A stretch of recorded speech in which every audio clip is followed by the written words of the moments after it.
Patapos na ang New Year-long weekend, pahirapan naman ang ilang nasa Batangas na makabalik sa Metro Manila. Sa Lipas City Grand Terminal, pagod at inip ang dinanas na maraming pasahero dahil kaunti lang ang mga bumiyaheng bus kahapon. Ang iba piniling tumayo sa bus para makaalis na. Ayon sa isang dispatcher ng bus, hindi pumasok sa trabaho ang ilang driver at konduktor dahil nagbagong taon kasama ang kani-kanilang pamilya. Inaasahan na magbabalik normal ang biyahe ng bus ngayong araw. Kaugnay naman sa inaasahan dagsari ng mga biyahero sa mga pantalan ngayong tapos na ang holidays. Makakapanayam natin si Eunice Samonte, tagapagsalita ng Philippine Ports Authority. Magandang umaga sa iyo, Eunice. Happy New Year! Magandang umaga po, Ma'am Maris, at Happy New Year din po. Una sa lahat, gaano ba karaming pasahero ang inaasahan nating babiyahe sa iba't ibang ports sa bansa ngayong araw? Yes, actually, ngayon pong umaga, umabot na po tayo ng 3.5 million passengers, no? Simula po yan December 15 hanggang 6 a.m. ngayong umaga. And inaasahan po natin na mas madadagdagan pa po yan sa mga susunod na araw dahil nga po pauwi naman yung mga tao na galing po sa probinsya pabalik po sa kanilang trabaho. So mas marami ba ngayon o yung bukas? Kasi malapit na naman ulit yung weekend. Mas marami pong inaasahan natin sa weekend kasi ang forecast po natin ay nasa 4.5 million passengers. Kumpara po last year, 4.3 million passengers po yung ating naitala last year. Ang tanong ng marami, sapat naman ba yung mga babiyaheng barko? Kasi ngayong araw talaga yung inaasahan magsisibalikan. Tapos sinasabi mo nga sa weekend, mas marami pa. Actually, ito nga po yung challenge, ano? Dahil sa dami po ng pasahero, usually nagkakaroon po tayo ng build-up ng mga pasahero sa pantalan dahil mayroon pa rin mga kakulangan ng barko, no? Ito po yung palaging panawagan ng PPA na magkaroon sana po ng karagdagang barko dahil po ang ating mga pasahero ay tuloy-tuloy yung dating sa mga pantalan. Bagamat, of course, sa PPA po, sa part ng PPA, sa pantalan, we cater the passengers na pumupunta sa mga ports, sakaling man pong wala silang biyahe pa o kaya mag-aantay pa sila ng biyahe. So, ibig sabihin, okay lang kahit mag-walk-in lang sila, wala pa silang mga reserve tickets? Tama po, no? May dalawang option po yung mga pasahero natin. Maaari po silang pumunta sa pantalan at doon na bumili ng mga ticket. Pero ang challenge lang po, kailangan nilang pumila na napakahaba dahil nga po may pila sa mga ticketing booths, no? Sa ating mga pantalan dahil broadside ng mga shipping line. Yung iba po kasi hindi gumagana yung online ticketing ng mga shipping lines. Bagamat pangalawang option po nila is online booking directly doon sa site ng shipping line na kanila pong mapipili. And from there, pwede na po silang bumili ng ticket para dire-diretso na po. At yun din po yung advisable natin sa online booking na po sila. Eunice, so far, dun sa mga bumiyahing mga barko, wala naman tayong nakikitang delays? Sa ngayon po, wala pa naman pong delay, bagamat may mga ilan lang po na nag-cancel, no? For example po, sa Masbate, may isang shipping line po na nag-cancel daan due to New Year operation. Bagamat wala naman pong stranded dahil ang maganda pong balita ay na-inform kaagad nila yung mga pasahero, no po? And hindi na rin po pumunta yung mga pasahero sa pantalan natin. Meron naman po tayong mga canceled na biyahe din nung Pasko, pero na-inform din po kaagad yung mga pasahero. Yung sinasabi mong sana magdagdag pa ng mga barko, gaano karami at nakausap na ba natin yung mga shipping lines? Magdadagdag nga ba sila? May chance pa ba nga makapagdagdag ng mga biyahe para hindi naman maantala yung mga biyahe ng mga pasahero, lalo na yung magsisibalikan sa kanilang mga trabaho o di kaya ay uuwi sa mga probinsya? Yes, tuloy-tuloy naman po yung koordinasyon natin, no, sa Marina at saka po sa mga shipping lines. Bagamat yung mga shipping lines po ay hindi na sakop ng mandato ng PPA, tayo po ay nagre-request pa rin, no, na sakali pong kulang pa po yung mga barko gaya po na nabanggit kanina. And positive naman po yung tugon nila. Yung iba po ay magdadagdag, yung iba naman po ay talagang babalik na lang po yung mga barko na bumiyahe kaagad. Kumusta naman yung operasyon sa mga port? Wala namang nasaktan o di kaya mga nakawan na nangyayari? Dahil may mga iba kasi di ba nananatili sila, nag-overnight habang naghihintay ng biyahe? Tama po, no? Ang ating po mga pantalan so far when it comes to security, safe naman po may tuturing, lalo na po nasa 3,000 din yung ating mga pinakalat na security forces, no? Kabilang na po yung mga port police natin na merong suot ng body cameras. Ang challenge lang po, like for example, nitong December 29, meron po tayong naitala na isang pasahero na papunta po dito sa dito po sa North Harbor, Manila, no, na tumalon po, no, sa isang vessel dahil po sa depression. So, na-respondehan naman po kaagad ng ating mga otoridad. Nailigtas siya. Nailigtas naman po. Alright. Hanggang kailan natin inaasahan yung napakaraming mga pasahero na daragsa sa mga pantalan? Ang ating pong monitoring, no, sa Philippine Ports Authority hanggang January 4 po, tuloy-tuloy pa yung dagsa ng mga pasahero, no, especially po kasi ngayong Friday at Saturday, ito po yung build-up ng mga tao na babalik na po sa kanilang mga trabaho. Eunice, paalala na lang sa ating mga pasahero na pupunta pa sa mga iba't ibang pantalan sa buong bansa. Yes, maraming salamat po, no, sa pagkakataon na makapagpaalala pa sa ating mga kababayan, especially sa mga pasahero po natin na pupunta at hahabol pa po, no, sa biyahe. Pinakauna, mas maganda po kung naka-online booking na sila dahil lang kapag diretso na po na online booking na po sila, ang kanila pong ticket dala na nila, diretso na po sila sa passenger terminal building, hindi na po kailangan pumila. And pangalawa naman po, sana po ay mas maaga silang pumunta sa mga pantalan, no, hindi po natin kontrolado yung mga daanan patungo doon sa pantalan. So usually po nagkakaroon talaga ng delay sa traffic, no. So diretso po 'yan. And pangatlo, travel light na lang po dahil medyo mahigpit pa rin po ang ating pong security inspection sa mga pantalan. So mas maganda po kung hindi na nila dala yung napakaraming gamit at saka po yung mga appliances para dire-diretso na rin po. Yun lamang po. Alright, maraming salamat. Philippine Ports Authority spokesperson Eunice Samonte. Happy New Year ulit sa'yo. Happy New Year po, Ma'am Maris, at magandang umaga po. Pagkatapos ng mahabang holiday break, balik trabaho ng marami sa ating mga kababayan. Ang ilan, maagang nag-abang ng masasakyan dahil naasahan na ulit ang matinding traffic. Live mula sa Quezon City, may unang balita, si James Agustin. James, anong location mo at kumusta ang dali ng trapiko dyan?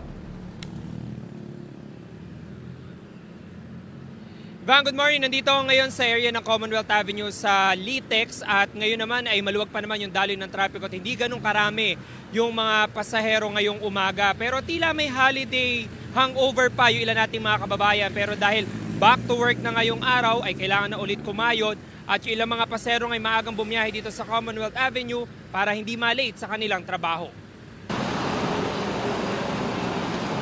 Pasado alas 4 ng umaga, marami ng pasahero sa bahaging ito ng Commonwealth Avenue sa area ng Litex. Back to work na ngayong araw ang ating mga kababayan. Pero ready na nga ba sila ulit kumayod matapos ang long holiday? Handa na, kailangan eh. Sobra na yung mapahinga. Tapos na yung leave ko eh.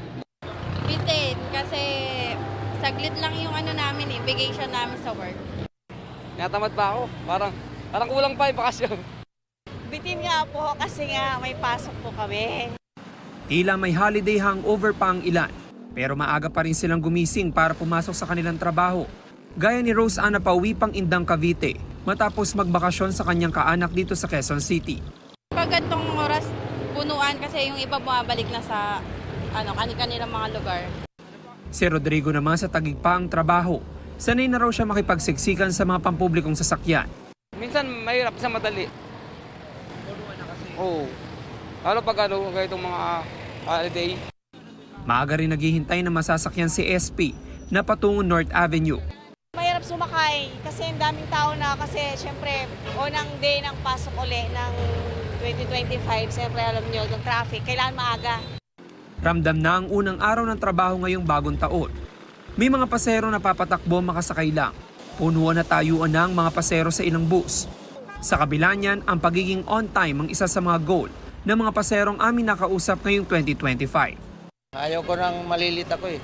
Niiwasan ko malit. Kailangan maagang pumasok lagi para maging on time sa trabaho. Hindi tayo mapagalitan.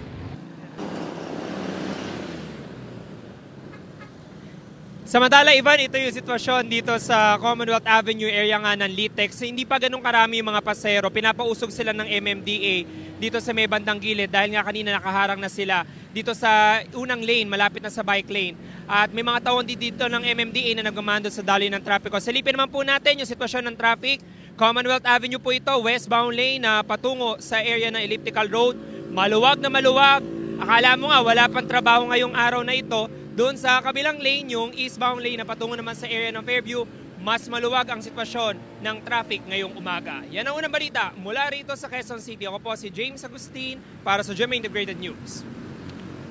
Ramdam na rin ang pagtatapos ng long holiday sa Parañaque Integrated Terminal Exchange dahil sa dami ng mga pasaherong pauwi na sa kanilang probinsya at pabalik sa Metro Manila. Live mula sa PITX, may unang balita si Bam Alegre. Bam! Evan, good morning. Tapos na yung salubong, tapos na rin yung medianoche, kaya back to normal na. Yung marami nating mga kapuso, kabilang dyan, yung biyahe sa kani-kanilang mga lugar.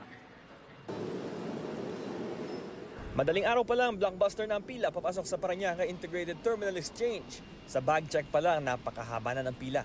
Marami kasi ang balik realidad na agad sa ikalawang araw ng 2025. Katulad ni Marvin Lopez na kasama ang kanyang ina. Nag-holiday sila sa Cavite pero kailangan na mag-back to base ngayon sa Cabanatuan, Nueva Ecija dahil naghihintay na ang trabaho. Naglibot lang din dito around Metro kasama ka mother ko at yung mga kapatid ko. Lumuwas naman ng Metro Manila si Emily Marilla para rito magdiwang ng Pasko at New Year kasama ang mga anak. Alam niya marami kasabay umuwi ngayon kaya inagahan niya ang pagpunta sa terminal. Ayaw pa sana nila umuwi agad sa San Narciso, Quezon pero may pasok pa sa paaralan ang mga apo niya. Gusto po namin, sir, mag-maagang ba? Wala pong pasahero masyado. Pero po, sa anak ko, nagsama-sama po kami. Ayon sa pamunuan ng PITX, sapat ang mga bus na magsiservisyo sa mga pasahero ngayong umaga. Sa katunayan, ngayong alas 7 ng umaga, may mga biyahe na papuntang San Jose Occidental, Mindoro, Baguio City, Dagupan City, Olongapo City, Lipa at Nasugbu, Batangas, Tagkawayan at Lucena, Quezon, Tabaco City, Albay, Daet, Camarines Norte at Naval, Biliran.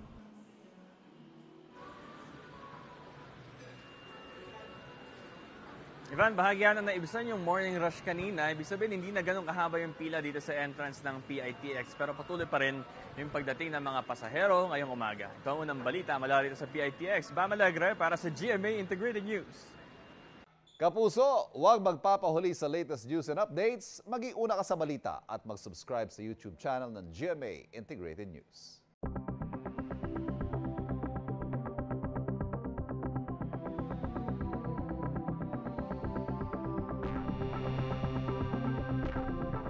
At kaugnay pa rin po ng balik trabaho, balik Metro Manila ng ating mga kababayan, makausap natin PITX Senior Corporate Affairs Officer Colleen Calbasa. Colleen, good morning. Happy New Year. Hello, good morning po. Happy New Year. Kumustahin ko lang yung monitoring natin ng mga pasaherong dumarating sa PITX. May numbers na ba tayo at kailan ba ang inaasahan nating peak o yung dagsa ng mga pasahero? Actually, as of this morning, 6 a.m. nasa 13,000 na po yung dumagsa sa ating terminal. So, marami na pong buwabalik galing sa kanilang probinsya at papasok naman sa kanilang mga trabaho. Sa ngayon, inaasahan natin na 170,000 to 200,000 for today dahil first day, back to work day na po tayo. So, marami pong mga pasaherong babalik sa kanilang probinsya. At ina-expect natin mag-spill over to the weekend, yung mga biyahe ng mga kababayan natin, Colleen? Yes, actually, inaasahan natin hanggang January 6 po ito, no? Marami po tayong inaasahang mga pasaherong pabalik sa galing probinsya at pabalik din naman from Metro Manila to the provinces, no? Dahil yung iba ay nagbakasyon dito sa Metro Manila, vice versa po. Pero ang bulk ng pasahero, yung mga arrivals, ano? Kasi the previous days, yung mga departures, ngayon naman arrivals. Yes, as of this morning po, no, marami tayong pabalik galing Bicol region natin. Nabanggit yung Bicol. May mga delays ba? Dahil I understand, may mga sirang kalsada pa sa ruta ng patungong Bicol at pabalik ng Metro Manila. As of this morning po, wala po tayong recorded delays. Hopefully po, tuloy-tuloy po na walang delays. At sapat naman po ba ang mga biyahe ng mga bus at PITX? Yes po. Yes, sir, no? Dahil di naman po tayo nagtigil pasada dito. Baka may paalala lang po kayo sa mga pasaherong bibiyahe, parating dyan sa PITX o yung mga paalis, pabalik naman ng mga probinsya. Go ahead. Para sa mga pasahero po natin, lalo na kung pabalik tayo ng probinsya, make sure lang po na may tickets na tayo or kung wala naman po, diretso na lang po tayo sa ticket booths natin dito sa terminal. And then syempre, bawal na bawal po pa rin po sharp objects, flammable items dahil marami pa rin tayo naka-confiscate. Yun lamang po, salamat. Maraming salamat sa palaging pagpapaunlak. Senior Corporate Affairs Officer Colleen Calbasa ng PITX. Thank you. Happy New Year. Kumustahin naman natin ang sitwasyon sa NLEX Balintawak. Ngayong tapos na ang holiday break, may unang balita live si Bea Pinlac. Bea, may traffic na ba sa NLEX? Evan, Happy New Year. Wala pang traffic sa ngayon kaya asahan na stress-free pa ang magiging biyahe ng mga pabalik ng Maynila at dadaan dito sa NLEX ngayong umaga dahil nga back to reality na ang marami sa mga kapuso natin. Magtatatlong oras nang nasa biyahe si Resty matapos magpasko at bagong taon sa Pampanga. Papunta na siyang Batangas ngayon para sa trabaho. Pero kahit maaga siya umalis, inaasahan niyang ilang oras pa ang gugugulin sa biyahe. Umiiwas sa traffic, grabe. So right now, instead of going about the normal way, I left the house in Pampanga at around 3 a.m. Back to reality na. Ang pamilya ni John biyaheng Maynila na rin madaling araw pa lang matapos salubungin ang bagong taon sa Isabela. Goal din nila na maiwasan ang traffic, lalo na't back to work na ang misis niya ngayong araw. Para hindi na mata-traffic sa hindi magkasabay sa traffic papuntang Maynila. Mamaya papasok, half day. Si Jaymar naman ihahatid na ang mga pinsan niya sa Cavite matapos mag-New Year sa Bulacan. Next week pa ang balik nila sa trabaho pero nagpaaga na raw ng biyahe para makasingit pa ng pahinga. Umiwas traffic lang kasi sa Bulacan pa kami galing yung mga sakay ko back to work na. Monday pa naman pasok nila. Nagsisimula nang dumami ang bilang ng mga sasakyan na biyaheng Maynila nang ikutan namin ang NLEX mula May Kawayan exit kanina mag-aalas 6 ng umaga. Hindi pa naman ito nagdudulot ng build-up at tuloy-tuloy pa rin ang takbo ng mga sasakyan dito. Ayon sa pamunuan ng NLEX, 10% increase sa daily traffic ang inaasahan nila hanggang Lunes ng umaga, January 6. Umiiral na ulit ang free towing sa NLEX para sa mga Class 1 vehicles hanggang 6 a.m. ng Linggo, January 5.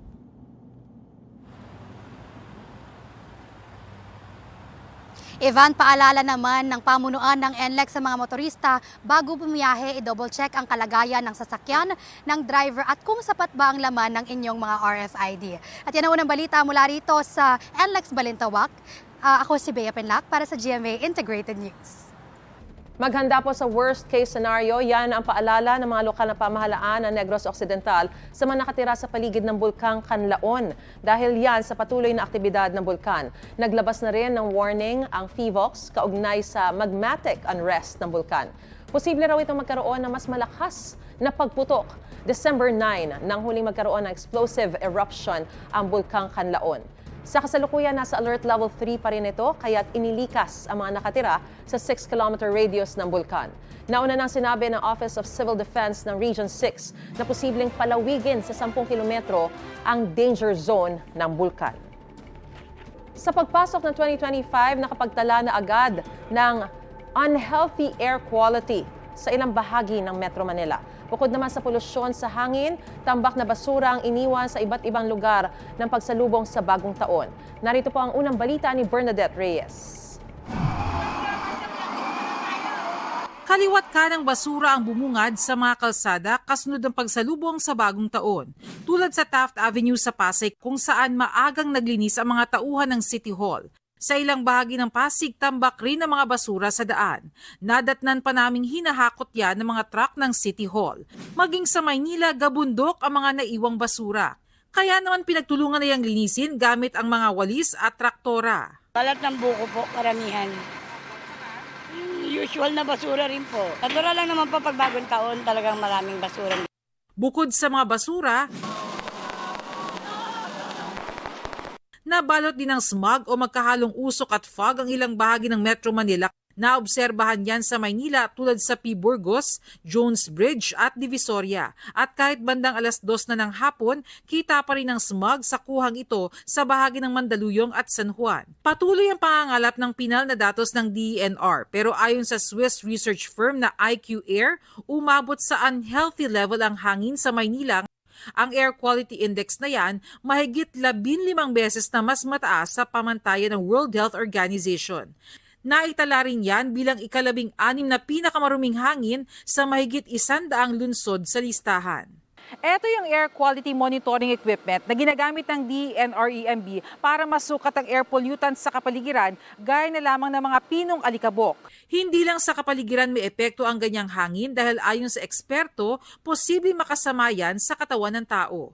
Itong mga fine particles na to ay maaring makarating o makapinsala sa ating bloodstream at sa ating respiratory system at sa case po ng pagpapaputok, meron hong mga toxic substances ay maaring mag-cause ng cancer. Mas mapanganib daw ito sa mga may comorbidities tulad ng asthma at cancer kaya pinapayuhan sila na huwag munang lumabas o magsuot ng face mask.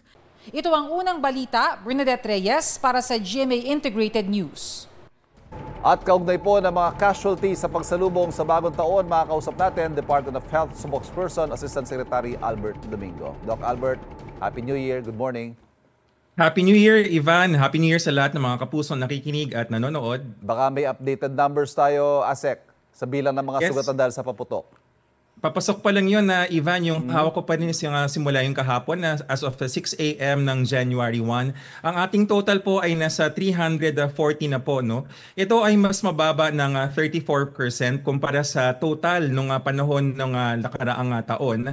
Tapos dun sa ating pinaka-bisperas, 141 na kaso yung ating nabilang, mas mababa ng 64% kumpara sa nakaraang bisperas nung 2024. Yun nga lang, may mga humahabol, Doc eh. Like kahapon, buong maghapon yung mga namulot o baka ngayong umaga may mga humabol pa. Yes, tama yun, Ivan. No? Meron tayong mga late reports. At the same time, alam natin na marami pang mga kapuso ang hindi pa siguro nagagamit, yung mga paputok hindi naubos, or baka yung mga na sinubukang sindihan na hindi sumabog, na nakaiwan sa kalye ay kinukuha. Ang paalala po namin, hindi na po dapat kinukuha yan. Dapat dinidiligan na ng tubig at linilinis at tinatapon na po. Dahil yan pa rin po ay pulbura at maaari pa rin makasakit. Doc, ano bang analysis natin sa profile ng mga victims? Karamihan ba mga bata, mga kalalakihan? Ano ba ang profile? Yes, Ivan. Ang ating age group pa rin, no, marami ay mula sa 5 hanggang 19.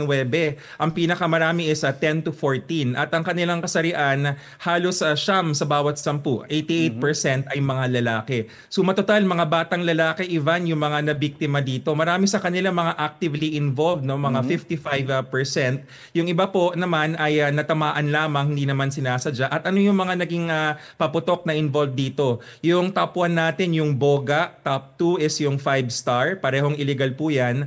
Top 3 is yung Quitis, siya ay legal pero nakakasakit pa rin. Top 4 is mga homemade or mga hindi na maalala ng mga ating pasyente. And then top 5 is yung ating Piccolo na isa ring illegal na firework. Naalala ko, Doc, sa mga nakaraang taon na number 1 lagi dyan Piccolo eh. Pero medyo narendahan, ika nga yung Piccolo, pero umalagwa naman ngayon yung Boga. Eksakto, Ivan. No? Actually, ang challenge kasi natin dyan, nakita ko ngayong news item kanino, marami kasi mga bata and consistent sa epidemiology, maraming bata ang nakakakita ng mga do-it-yourself, mga videos online. So, ang daming mga iba-ibang version na ng Boga. Dati, pag sinabing Boga, ang iniisip yung PVC pipe. Pero I'm sure nakikita po ng mga kapuso reporters, no? Iba-iba yung mga lata, may mga bote, na mas lalong delikado kasi pag yung materialis iba-iba, hindi standard, talagang sasabog talaga yan. Tapos highly flammable, Doc. Denatured alcohol daw nilalagay dyan, no? Yes, isa pa yung challenge kasi magaling ang ating PNP at DTI at kanilang ini-enforce yung dun sa gunpowder sa pulbura. In fact, yun yung basihan kung paano masasabing illegal o hindi. Merong dami ng pulbura na allowed. Pero ito, hindi pulbura ang ginagamit. Ang ginagamit, iba pwedeng denatured alcohol, yung iba gas yata yung ginagamit. So talagang delikado at kailangan ng ito yung para bang next frontier na tututukan. Kumusta naman, Doc, ang naging response sa mga ospital natin?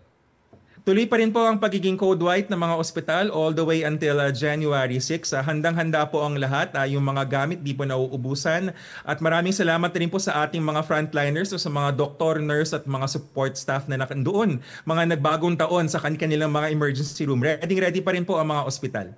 Doc, while we note na malaki po, significant yung naging kabawasan sa bilang ng mga nabiktima, one injury is still one too many, ika nga, no?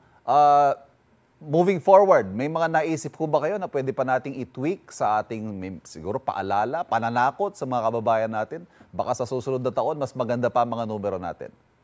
Opo, so tatlong bagay yung naiisip namin. Una yung polisiya. Ang pananaw pa rin po ng DOH ay mas maganda ang total ban. Ngunit kami naman po ay flexible, alam namin binabalanse. So tingnan naman po natin yung halimbawa ng community fireworks. Napanood ko yung Kapuso sa Lubong, no? Yung SB19 nandoon. So nandoon, maganda yun. Better na manood na lang ho tayo, wag na tayong magsindi. Number one yun. Number two, yung ating edukasyon na dapat ating parang baguhin yung tradisyon or yung kultura na sinasabi na kailangan magpasabog, kailangan magpaputok. At saka yun na instinct na magkaroon ng rite of passage na para sa mga batang lalaki na pinakamaraming biktima ngayon, no, na hindi talaga to katunayan ng pagkalalaki. Iba po yun. So edukasyon. And then number three, yung parental supervision. Importante ho talaga dahil mga bata yung ating biktima, mga nanay at tatay, kuya at ate at mga tito, tita, lolo at lola, wag ho nating hahayaan ang ating mga chikiting. Doc Albert, maraming salamat. Happy New Year sa inyo dyan sa DOH. Happy New Year! Salamat! Nakausap po natin, Assistant Secretary Albert Domingo, tagapagsalita ng DOH. Bago umuwi mula sa bakasyon, sinusulit ang mga turista sa Boracay ang pamasyal at ang iba't ibang aktibidad doon. May unang balita live si John Sala ng GMA Regional TV. John, Happy New Year! Ivan, para sailing, helmet diving, banana boat, island hopping at marami pang iba. Ilan lang yan sa mga patok na activities sa mga turista na nag-New Year sa lubong dito sa isla ng Boracay. Hindi may kakailang, Boracay Island is one of the best islands in the world. Patunay riyan ang pagdagsa rito ng mga turista ngayong holiday season. Maliban sa engranding fireworks display sa pagsalubong sa taong 2025, island activities pa rin talaga ang ilan sa mga binabalik-balikan ng mga turista, lalo na sa mga mahilig sa adventure at mga thrill seeker. Kararating lang ng grupo ni Ryoichi sa Boracay at plano raw nilang sulitin ang bakasyon sa pag-explore ng isla. Siguro kung sa akin lang yung reason na binabalik-balikan ko yung Boracay is yung beach nila. Is napakaganda talaga ng beach, like di mo talaga, parang one in the world lang talaga yung beach sa Boracay. Nasubukan na raw ni Limuel ang banana boat at iba pang activities. Kaya plano niya raw maghanap ng mas adventurous pang gagawin habang nasa Boracay. Yung mga banana boat, mga ganyan. Pero yung hindi ko pa na-try, na gusto ko i-try yung parang surfing, yung ganyan. Or yung paragliding, yung ganyan. Mga grabe na activities. Go-to destination naman na karamihan sa mga turista ang Boracay upang mag-relax at mag-enjoy sa malaparaiso nitong ganda. Kaya naman sina Andre, wala raw palalampasing oras. Siguro yung scuba diving or free diving.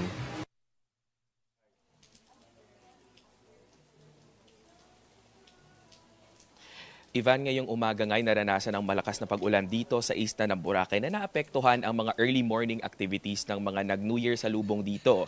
Mamaya ay inaasang uuwi na rin ang karamihan sa mga nag-New Year dito sa Boracay. Kahapon din ay nagsagawa ng coastal cleanup ang local government unit ng Malayaklan kasamang mga tourism frontliner upang mapanatili ang kalinisan at kagandahan dito sa isla ng Boracay. Ivan? Maraming salamat, John Sala ng GMA Regional TV. New Year, New Generation. Yan ang Generation Beta. Ano ba ang meron sa bagong henerasyong ito? Ang Generation Beta po ay mga isisilang mula ngayong 2025 hanggang 2039. Kabilang sa unang batch niyan, ang New Year babies na ipinanganak kahapon. Ayon sa social analyst at futurist na si Mark McCrindle, ang Gen Beta ang henerasyong mabubuhay sa mundo na araw-araw nang gumagamit ng artificial intelligence o AI. Ang mga magulang nila, mga millennial at Gen Z. Dahil daw sa pagpapalaki ng mga millennial at Gen Z, sabi ni McCrindle, inaasahan magiging mas nakasentro ang mga Gen Beta sa pakikipagkapwa-tao at pagtulong sa komunidad. Ang mga Gen Z, paghihigpitan daw ang mga anak nilang Gen Beta sa paggamit ng screen gadgets. Matututuhan daw ng Gen Beta sa kanilang mga magulang ang paggamit ng modern technology. Hindi lang sa pagpapadali ng buhay, kundi sa paglutas sa mga hamon ng kanilang panahon.